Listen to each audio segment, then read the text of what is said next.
आज 9वीं ज़िलहिज्जा है, जिसको यौम अरफा कहा जाता है। आज के दिन कुरान अजीम की सबसे आखिरी आयत नाजिल हुई। कुरान आज मुकम्मल हो चुका था। अल्लाह के नबी सल्लल्लाहु तआला अलैहि वसल्लम आखिरी हज फरमा रहे थे, जिसको हज्जतुल विदा कहा जाता है। हुजूर पाक सल्लल्लाहु तआला अलैहि वसल्लम हज के दौरान थे और अरफा का दिन था, और इत्तेफाक ऐसे कि अरफा का दिन वो भी जुम्मा का ही था। जैसे आज हम यौम अरफा जुम्मा के दिन मना रहे हैं, यह हसीन मुनासबत जो है हुजूर पाक सल्लल्लाहु तआला अलैहि वसल्लम के उस हज के साथ भी थी। हुजूर ने जो हज फरमाया वो अरफा का दिन जुम्मा का था, और यह आयत नाजिल हुई, अल-यौम यइसल्लज़ीना कफ़रू मिन दीनिकुम फला तख़शौहुम वख़शौनी। आज के दिन कुफ़ार और मुशरिकीन काफिर मायूस हो गए, तुम्हारा दीन जो गालिब आने वाला है। अल-यौम अकमलतु लकुम दीनकुम, अल्लाह ताला फरमाते हैं फला तख़शौहुम वख़शौनी, और तुम उनसे न डरो, मुझसे डरो। और आज के दिन मैंने तुम्हारा दीन मुकम्मल कर दिया।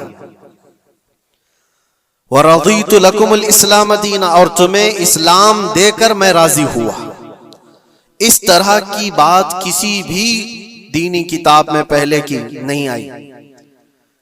यहूदियों के बड़े बड़े आलिम ये कहते थे कि अगर ऐसी आयत हमारी किताब में आई होती तो हम उसको ईद का दिन मना लेते, जिसमें अल्लाह ने ये फरमाया हो कि मैंने तुम्हारा दीन कंप्लीट कर दिया, तुम्हारा दीन मुकम्मल हो गया।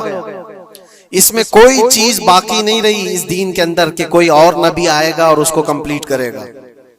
पहले आदम अलैहिस्सलाम से लेकर ईसा अलैहिस्सलाम तक जितने भी नबी आए, उनकी शरीयतें उनके जमाने के लिए खास थी। उनके कुछ उम्मती थे, कुछ इलाके थे, वहां तक के लिए उनकी शरीयत थी, उनके कानून थे, उनके लॉ थे। जो किताब तौरात उतरी वो मूसा अलैहिस्सलाम पर, उनका जमाना खास था। दाऊद अलैहिस्सलाम पर जबूर शरीफ, वो भी जमाना खास था, महदूद लोग थे, सबके ऊपर नहीं थी। ईसा अलैहिस्सलाम पर इंजील उतरी, जिसको बाइबल कहते हैं, ये उनके जमाने के लिए खास थी, एक इलाके के लिए भी खास रही। जहां जहां तक वो लोगों का उसका पैगाम पहुंचता रहा, उन लोगों के लिए थी। लेकिन मोहम्मद रसूलुल्लाह सल्लल्लाहु तआला अलैहि वसल्लम पर जो कुरान उतरा, नबी भी आखिरी और किताब भी आखिरी। इसके बाद किताब तो क्या, अब कोई आयत भी कयामत तक नहीं आने वाली, किसी पर कोई आयत नहीं आने वाली। ये किताब मुकम्मल हुई, लेकिन कुरान पाक के उतरने का भी जो अंदाज है वो डायरेक्ट हुजूर पाक सल्लल्लाहु तआला अलैहि वसल्लम पर पूरी किताब नहीं उतारी गई। तकरीबन 23 साल लगे। कभी एक आयत आती, कभी 2 आयतें, कभी 5 आयतें। मौके के एतबार से हजरत जिब्राइल अलैहिस्सलाम कुरान की आयतें लेकर उतरते थे और हुजूर पाक सल्लल्लाहु अलैहि वसल्लम को सुनाते थे, जिसको कहते हैं वही उतरना, वही का उतरना। ये कुरान पाक के नाजिल होने का जो प्रोसेस है वो 23 साल लग गए, 23 इयर्स।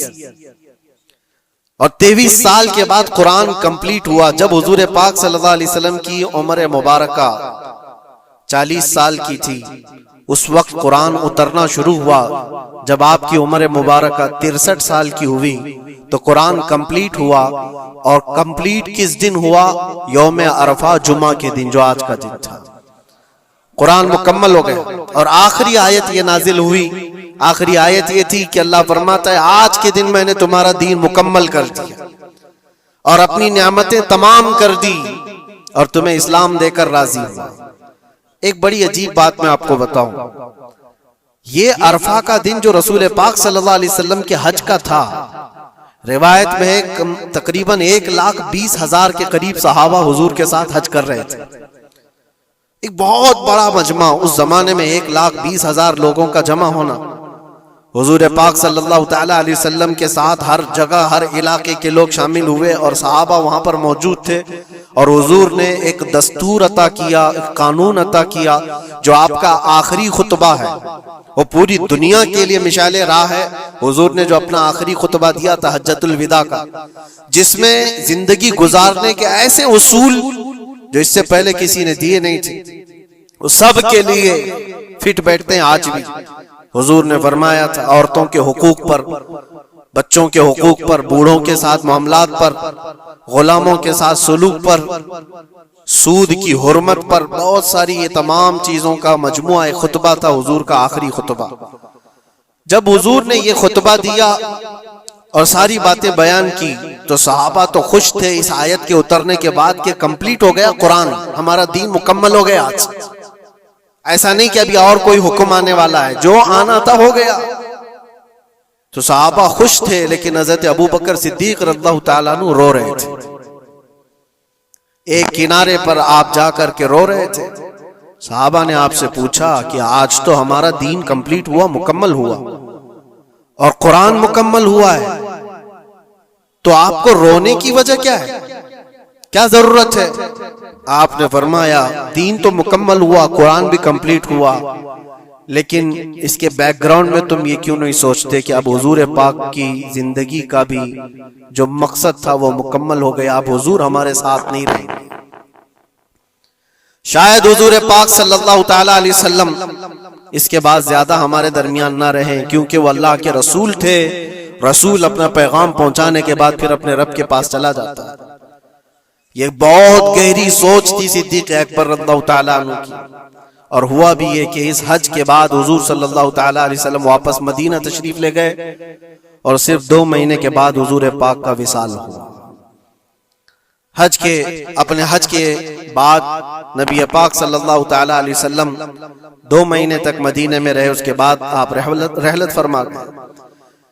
आज बताना ये है कि ये दिन ऐसा है अरफा का जो हैबत तारी करता है। कुरान कहता है यौम यइसल्लज़ीना कफरू मिन दीनिकुम, आज के दिन कुफ्फार तुम्हारे दीन से मायूस हो गए कि कुछ नहीं बिगाड़ पाएंगे इस दीन का, जो करना था सब करके देख लेंगे। आज के दौर में आप सोचते होंगे कि मेरे दीन का फ्यूचर क्या है, दीन इस्लाम की हिफाजत कैसे हो सकती है, कोई फिक्र की बात नहीं। कुरान पाक 1400 साल पहले ये बयान कर रहा है, काफिर मायूस हो चुके, कुछ नहीं कर सकेंगे, कुछ नहीं कर सकेंगे, तुम्हारे दीन से मायूस हो गए। और फिर रब ताला उसके फौरन बाद फरमाता फला तख्शौहुम वख्शौनी, तुम उनसे मत डरा करो, मुझसे डरो। अल्लाह इस दीन का हाफिज और नासिर और मददगार है। हम जैसे बहुत आएंगे जाएंगे और दीन को नुकसान पहुंचाने की कोशिश करने वाले भी बहुत से आएंगे और जाएंगे, मगर ये अल्लाह का चिराग है, फूकों से नहीं बुझाया जा सकता। इसकी रोशनी कभी खत्म नहीं होगी। अल्लाह ताला इसका हाफिज है, नासिर है। अरफा का दिन हैबत तारी करने वाला क्यों है? वो एक मैदान है। सुनो हदीस पाक, अल्लाह के नबी सल्लल्लाहु ताला अलैहि वसल्लम क्या फरमाते हैं? अन जाबिर रज़ियल्लाहु ताला अन्हु क़ाल क़ाल रसूलुल्लाह सल्लल्लाहु अलैहि वसल्लम मा मिन यौमिन अफ़ज़लु इंदल्लाहि मिन यौमि अरफा यंज़िलुल्लाहु इला समाई दुनिया फयुबाही बि अहलिल अर्दि अहलस समाई फयक़ूल शुग़सन ग़ुबरन ज़ाहीन जाऊ मिन कुल्लि फज्जिन अमीक़ यरजून रहमती फलम यरो अज़ाबी फलम युरा यौमुन अक्सर इत्क़म मिनन नारि मिन यौम अरफा औ कमा क़ाल रसूलुल्लाह सल्लल्लाहु अलैहि वसल्लम। हज़रत जाबिर रज़ियल्लाहु ताला अन्हु फरमाते, हुजूर सल्लल्लाहु अलैहि वसल्लम फरमाते हैं, अरफा के दिन से ज्यादा अफजल कोई दिन अल्लाह के नजदीक मैंने नहीं देखा। आज के दिन से ज्यादा अफजल दिन देखा नहीं। अल्लाह तबारक व तआला आसमान वालों को बता करके जमीन वालों पर फख्र फरमाता है।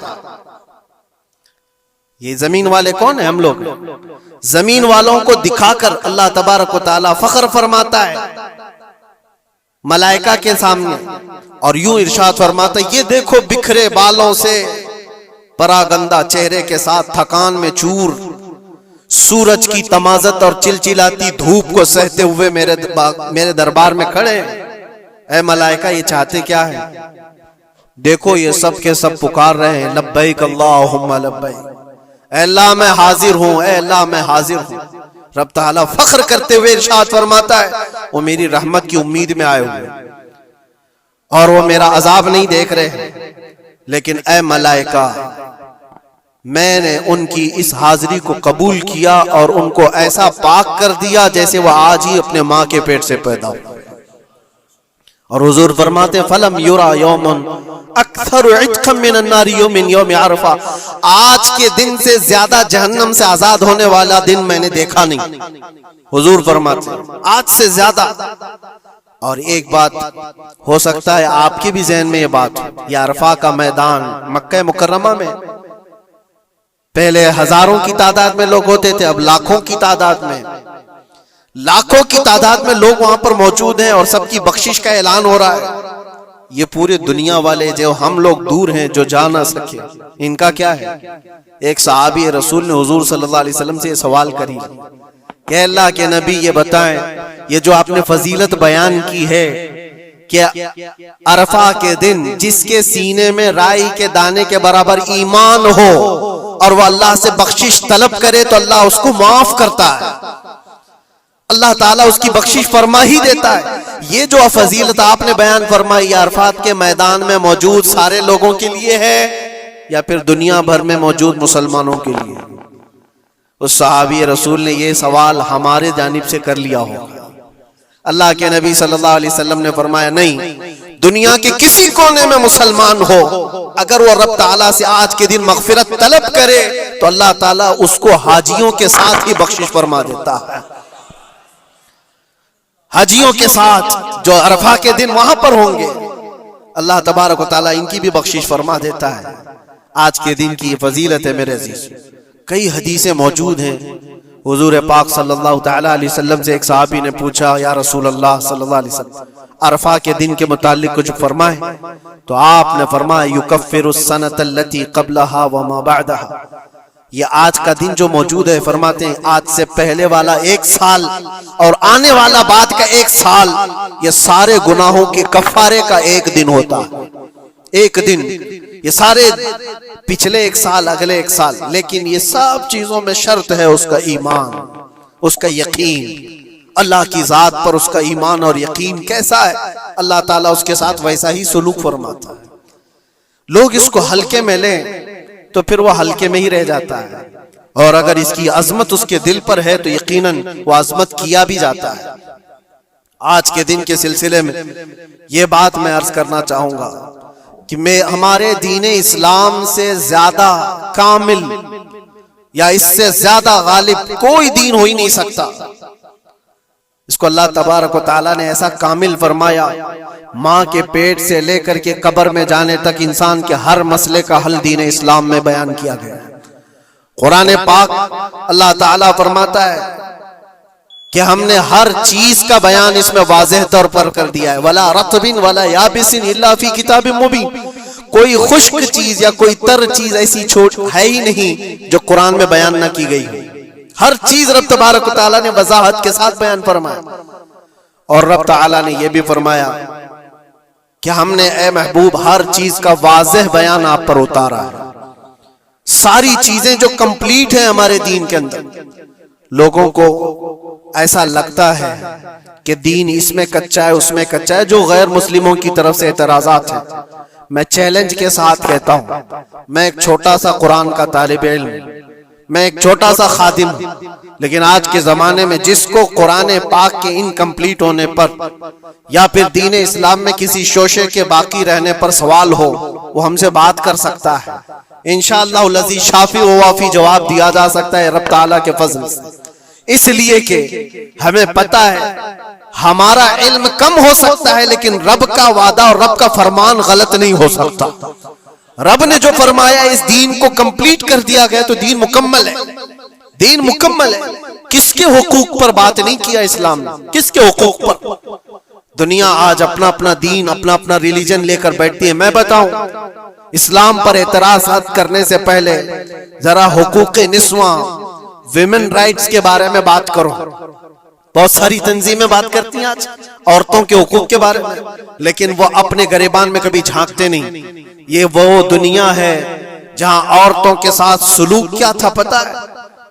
रोमन एम्पायर, जो दुनिया का सबसे बड़ा एक निजाम चलाने वाली हुकूमत थी, रोमन एम्पायर, पर्शियन एम्पायर, नाम सुना होगा आपने।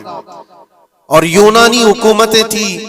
यूनानी हुकूमतों के दरमियान औरतों के सिलसिले में एक कॉन्फ्रेंस की गई थी कि इनको इंसान समझा जाए कि नहीं समझा जाए। औरतों को जब बाजारों में लाया जाता था तो 5-5 जंजीरें उनके जिस्म पर डालकर लाते थे, 2 हाथों में, 2 पैरों में और एक गले में। ये 5 जंजीरों के साथ मर्द औरत को हाँकता हुआ बाजार में लाता था। औरत का ये मकाम था दुनिया के पास, और वो 5 जंजीरों को काट करके इस्लाम ने औरत का जेवर बना दिया। औरतों के हुकूक पर बात करने वाली बहुत सारी तंजीमें, जरा तारीख पढ़ करके देखो। दूर क्यों जाएं, जिस मुल्क में हम जी रहे हैं यहां सती की रस्म हुआ करती थी। यानी किसी का पति मर गया हो तो औरत को जीने का हक नहीं था, बल्कि सती एक ऐसी रस्म थी। ऐसे एक रस्म का नाम है कि शोहर के इंतकाल के बाद जिंदा औरत को भी जला दिया जाता था। औरत को भी जल जाना था। चंद दिनों के बाद फिर माहौल तब्दील हुआ तो इसमें थोड़ा सा अपग्रेड किया हुआ था मामला कि अब जलाया नहीं जाएगा, लेकिन उसको मुआशरे से दूर जंगलों में छोड़ दिया जाएगा।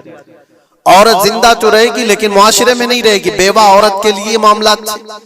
बेवा औरत को अपशगुन समझा जाता था। वह आज भी बहुत सारे जाहिलों के दरमियान मौजूद है ये रस्म। कोई बेवा औरत आई तो लोग ये समझने लगते हैं कि घर में अपशगुन हो जाएगा। ये सारे मामला औरतों के हुकूक के सिलसिले में किसने खत्म किया है? ये सारे रस्म रिवाजात। और यहूदियों के यहाँ क्या था, ईसाइयों के यहाँ क्या था? उनके यहाँ ये था कि औरत अगर नापाकी के दिन में आ जाए, जो उसके मंथली पीरियड्स के दिन होते तो औरतों को अस्तबल में रखा जाता था, जहां घोड़े बांधे जाते थे, जहां जानवर होते थे। उनका बर्तन अलग, उनका गिलास अलग, उनका चम्मच अलग, उनके खाने की चीजें अलग हो जाती थी। या औरतों के साथ मामलात यहूद किया करते थे, यहूदी करते थे। आज पूरी दुनिया में ये इतराजात उठाए जाते हैं कि इस्लाम औरतों को 4 दीवारी के अंदर रखता है। जालिमों, तुम्हें पता नहीं ये इस्लाम ही है जिसने जन्नत को औरत के कदमों के नीचे रखा। अल जन्नतु तहता अक़दामिल उम्महात, मेरे आका ने फरमाया है लोगों तुम्हारी जन्नत तुम्हारे माँ के कदमों के नीचे। इसको बहन की शक्ल में क्या फरमाया और बीवी की शक्ल में क्या मकाम दिया, जरा पढ़ करके तो देखो इस्लाम को। एक लुकमा भी अगर खिलाते हो बीवी को तो सदके का सवाब रखा गया। बहन की दुआ भाई के हक में ऐसे कबूल होती है जैसे कोई खाने काबा के पास दुआ कर रहा हो। और बेटी की दुआ, बेटी के लिए क्या फरमाया? मेरे आका फरमाते हैं जिसने अपनी एक बेटी की परवरिश की और उसको सही जगह पर शादी करके दिया, मेरे आका फरमाते हैं उस पर मेरी शफाअत वाजिब है, उस पर जन्नत है। ये औरतों के हुकूक इस्लाम ने दिए, कहां से उठाकर कहां रख दिया। और जो बेवाओं के साथ सलूक था, बेवा को अपशगुन माना जाता था। 1-2 नहीं 10-10 बेवा औरतों से मेरे आका ने निकाह फरमाया। सैयदुल अंबिया हैं, सैयदुल रसूल हैं। अरे हुजूर पाक सल्लल्लाहु अलैहि वसल्लम चाहते ना तो बड़े बड़े बादशाहों की बेटियां हुजूर के हरम में आ जाती। हुजूर पाक सल्लल्लाहु ताला अलैहि वसल्लम के निकाह में आती हुजूर अगर चाहते। और अरब लोग ये पेशकश कर भी चुके थे। अरब जो है आकर हुजूर से कहे भी थे कि तुम जवान हो मोहम्मद, अगर तुम चाहो तो सबसे हसीन लड़कियां दुनिया की तुम्हारे पास लाकर रख देंगे। सबसे हसीन लड़कियां, सबसे मालदार लड़कियां, किसी बादशाह की बेटी हो या किसी बहुत बड़े अमीर जाती हो, कोई अमीर जाती हो, दोशीजा हो, तुम्हारे यहां लाकर रख देंगे। अरबों ने कहा था बस एक शर्त है, तुम ये दीन की दावत देना छोड़ दो, तुम ये इस्लाम की बात करना छोड़ दो, तुम्हारे लिए हर तरह का हुस्न लाकर रख दिया जाएगा। मेरे आका ने उनकी इस पेशकश को ठुकरा करके 25 साल की उम्र में 40 साल की बेवा से निकाह फरमाया था। ये हुजूर पाक सल्लल्लाहु ताला अलैहि वसल्लम ने औरतों के हुकूक नहीं बयान फरमाए, और आखिरी खुतबे में भी हुजूर ने ये हुकूक बयान किए अपने जाने से पहले। औरतों के मामलात में मैं तुमको अल्लाह से डराता हूं कि उनके साथ हुस्ने सुलूक करो। इस्लाम में कोई चीज बाकी नहीं छोड़ी हुजूर ने। यह आखिरी खुतबा था हुजूर का आज के दिन, अरफा के दिन हुजूर ने यह फरमाया था कि आज के दिन मैं ऐलान करता हूं, कोई गोरा काले से अफजल नहीं, कोई अरबी अजमी से अफजल नहीं, तुम सब के सब कुल्लुकुम मिन आदम व आदम मिन तुराब, तुम सब के सब आदम से पैदा किए गए हो और आदम को मिट्टी से बनाया गया। यह हुजूर पाक सल्लल्लाहु अलैहि वसल्लम ने फरमाया, इक्विलिटी, बराबरी, यकसा हुकूक। दुनिया जो कहती है कि सबको बराबर के हुकूक होना चाहिए, सब ढकोसले हैं, दावे हैं, किसी के यहां कोई बराबरी नहीं। बराबरी किसको कहते हैं पता है? बराबरी इसको कहते हैं कि ईरान से किसरा का कोई कासिद आया था मदीने में हजरत उमर के जमाने में, ये ढूंढने के लिए कि बादशाह का महल कहां है। मदीने में लोगों से पूछा कि तुम्हारा बादशाह रहता कहां है, तो लोग हंस करके कहे हमारा बादशाह होता ही नहीं। कहा फिर क्या होता है? कहा अमीरुल मोमिनीन। कहा अच्छा वही अमीरुल मोमिनीन, उसका महल कहां होता है? फिर लोग हंस पड़े। कहा उसका महल नहीं होता है, उसका महल ही नहीं होता है। कहा फिर कहां है? कहा देखो वो पीपल के झाड़ के नीचे सो रहा होगा। ईरान का कासिद आया हुआ है जिनकी पूरी फौज में सरसरी छा जाती थी उमर इब्न खत्ताब के नाम से, वो पीपल के झाड़ के नीचे सो रहा है। वो आया और जाकर के देखा तो एक दरख्त के नीचे हजरत उमर फारूक नंगी पीठ आराम फरमा रहे। बराबरी की बात ये दुनिया करती है, लेकिन कोई इक्विलिटी किसी का नहीं है। हमने बहुत सारे मुल्क देखे, बहुत सारी जगहों पर हमने देखा है अमीरों के लिए अलग कानून है, गरीबों के लिए अलग कानून है। बादशाह का बेटा जुर्म करे तो उसके लिए 100 खून माफ है। गरीब अगर छोटी सी भी जुर्म करे तो सालों वो सलाखों के पीछे रह सकता है। ये इक्विलिटी की बात दुनिया करती है, और इस्लाम जिस इक्विलिटी की बात करता है वो क्या है? नबी पाक सल्लल्लाहु तआला अलैहि वसल्लम अपने आखिरी दिनों में, ये आखिरी दिन है, सहाबा को जमा करके फरमाते हैं कि मेरे जाने का दिन करीब आ चुके, तुम में से किसी का कोई हक बाकी है तो मुझसे ले सकता है। कोई हक बाकी है, वो सैयदुल अंबिया है, जिनकी एक जुबान पर अल्लाह तबारक व तआला किसी को जन्नत अता करे। वो रसूल कहता है कि तुम में से किसी को कोई हक बाकी है तो ले सकता है। सहाबा खामोश थे, लेकिन एक सहाबी खड़े हो गए, कहा मेरा एक हक बाकी है। ऐसा भी एक दीन है, हुजूर से कहते मेरा हक बाकी है। हुजूर ने फरमाया क्या बाकी, आज ले सकते हो। उन्होंने कहा पैसा नहीं, दौलत नहीं। एक बार याद है जंग में जाने के वक्त आप सफ़ें दुरुस्त कर रहे थे, सफ़ें दुरुस्त करते हुए मैं थोड़ा सफ से आगे आ गया था और आपके हाथ में छड़ी थी और आपने मुझे छड़ी से मारा था और मैं आज वो बदला लेना चाहता हूं। अल्लाह अकबर, रोंगटे खड़े हो जाते हैं सुनकर। उन्होंने जैसे ही कहा सहाबा की गर्दनें तन गई। कहा कौन है जो सैयदुल अंबिया से बदले की बात करता है? हजरत उमर तलवार निकालते। हुजूर ने फरमाया खामोश उमर, ये इस्लाम है, ये इस्लाम है, अंदर रखो।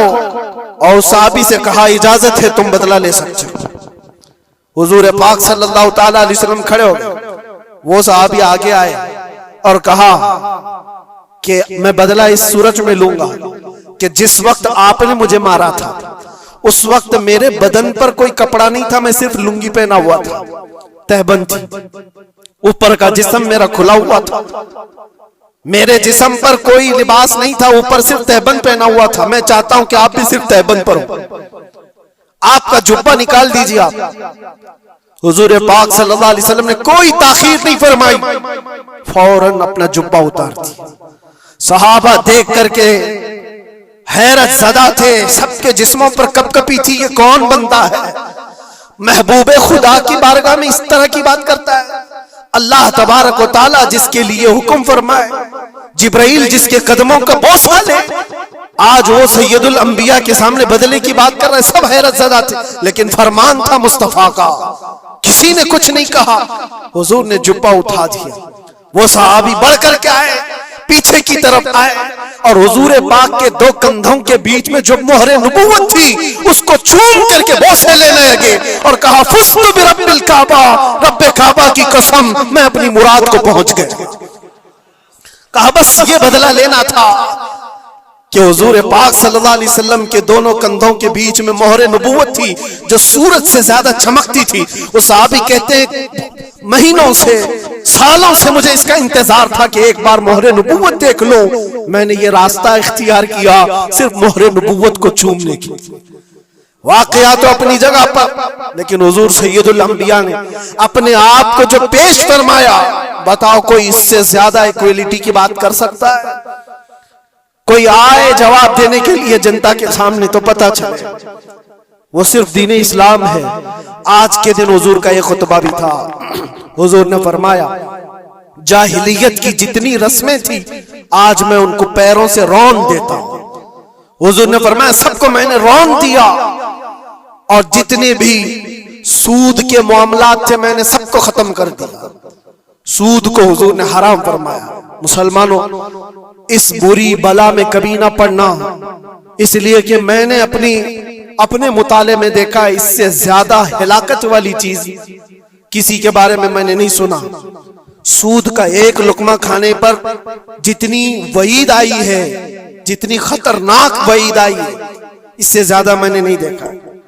हुजूर पाक सल्लल्लाहु अलैहि वसल्लम फरमाते जो सूद का एक लुकमा खाया गोया के खाने काबा के सामने वो अपनी मां से जिना करने के बराबर। मुसलमानों के लिए है ही नहीं चीज जिसको आप कोई भी नाम दे दे, लेकिन सूद से ऐसे बचो जैसे आग से बचते हो। आज के दिन के ये पैगामात थे मेरे आका सल्लल्लाहु अलैहि वसल्लम।